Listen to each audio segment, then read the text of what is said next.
You have criminals that make bad decisions. You have criminals that make stupid decisions.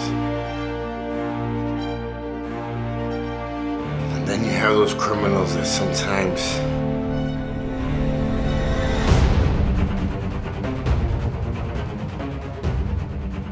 you just wonder.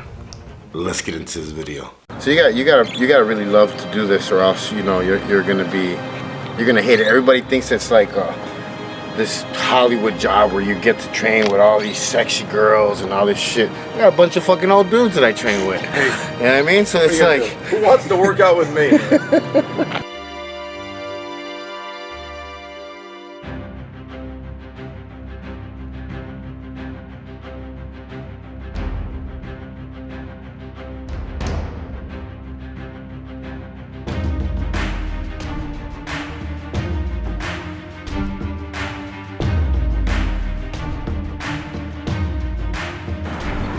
You have to, like, one thing that trainers need to learn, man, and they won't teach it anywhere else, is building relationships with your clients like that, where they respect you and they love you. Hey, what's up, guys? My name's JC. I am Wrong Strong. If you're new to my channel, make sure you subscribe, hit that bell so you don't miss nothing. If you're part of my crew, mi familia, mi raza, you already know what time it is. Súbanse a la suburban. Let's get this video on the road. Thank you for coming back, visiting my shenanigans. My name's JC. If you follow my story, you know that I have a PhD in fuckerism. Spent most of my life incarcerated, making bad decisions, addiction, pain, drama, murder, prison. Fuck. It's like a fucking soap opera. Oh, man. So we're talking about dumb criminals today. Yeah. I know for a fact that I've made some pretty bad decisions sometimes based on ego, I guess what they call it now, cloud on the street. So some decisions sometimes as a criminal are pretty selfish. But then you have those decisions that are really, really stupid, and you wonder, like, what the fuck was I doing?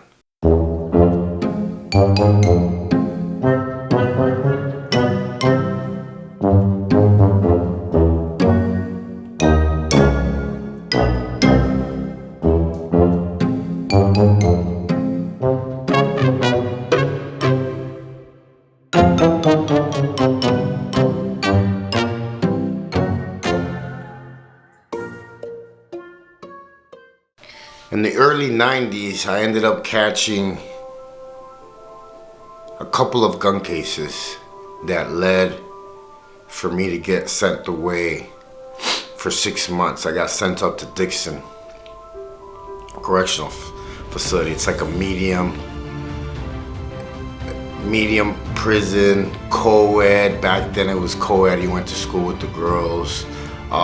It's a story itself that I'll share one day, but I got sent up there, and when I came home 6 months later, my boy picked me up, and my boy and I were pretty tight. I had seasonal friends, what I call. I had friends that I did dirt with. I had friends that I did business with, and I had friends that, just didn't do shit and just hung out on the streets all day. And I fit in with all of them. So came home, my buddy decides to pick me up, and I see him flashing. He shows up in this brand new Tahoe truck. Nice, he wasn't making money like that when I went away, and so I was like, cool. I was like, you're making money? He's like, yeah, I stepped it up. I'm working with so-and-so now, and And I was like, man, that's good. You know, I almost felt like that scene from Carlito's Way where he takes his uncle on that ride, you know, and I jump in the car, you know, and I'm fresh out. It literally my first day back in Chicago, and I got a bag in my hand, and he's like, we're gonna take you shopping, we're gonna buy you some clothes, and we're gonna hook you up. And I was like, cool, you know. I was like, cool. I jump in, you know, and then we're driving, and he's like, where you want to go eat? I was like, honestly, I wouldn't mind having a shrimp dinner from Lawrence's Fish House. So we go to Lawrence's Fish House. If you guys are from Chicago and you never ate at that place, you need to go. It's the shit. We park, we get the food, we come back, you know, he's looking good, you know, big chain, bracelet, everything, watch in his pocket, you know. I'm like, man, he's doing good, you know. I'm like, cool, you know. Well, he decides to like show me how good he's doing, you know. And if people have been in the game, they know about, you know, secret compartments and vehicles, you know. They make them in every style you could possibly think of.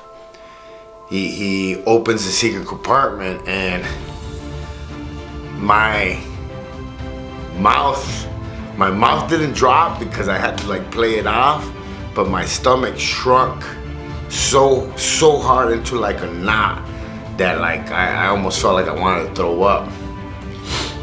This motherfucker was driving around with 7 of those, a big ass fucking gun, and money. Just like a combination for fucking 30 years.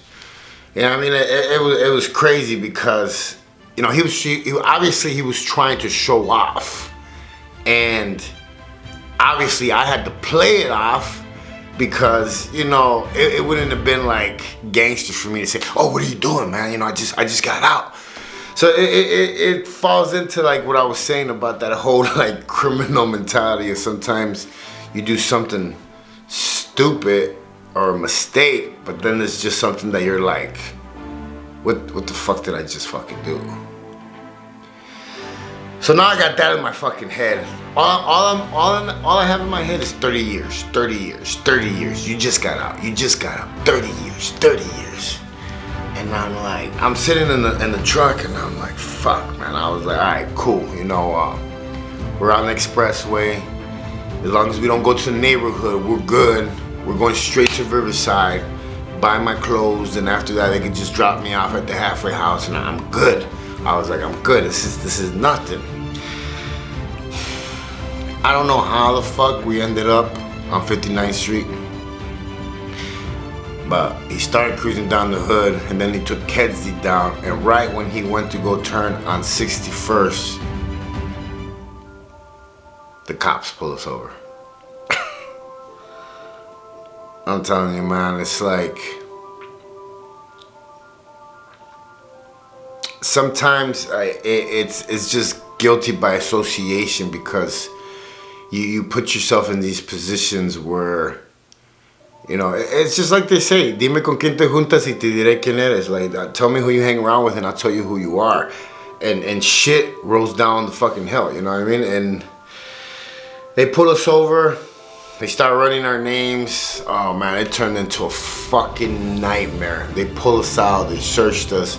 I was in one squad car, he was in another squad car. The gang unit showed up.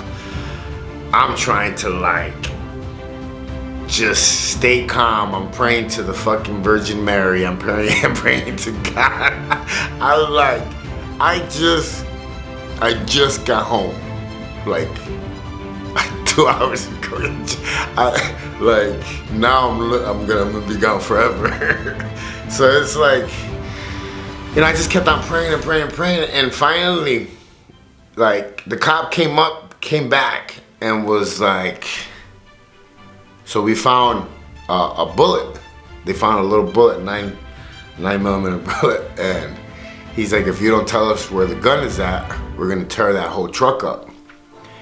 And in Chicago, those cops, man, those cops are as gangster as most gangsters in in the neighborhood, man, and I mean that. Like, they know about the stashes, they know how to pop them, they know what to look for. They know.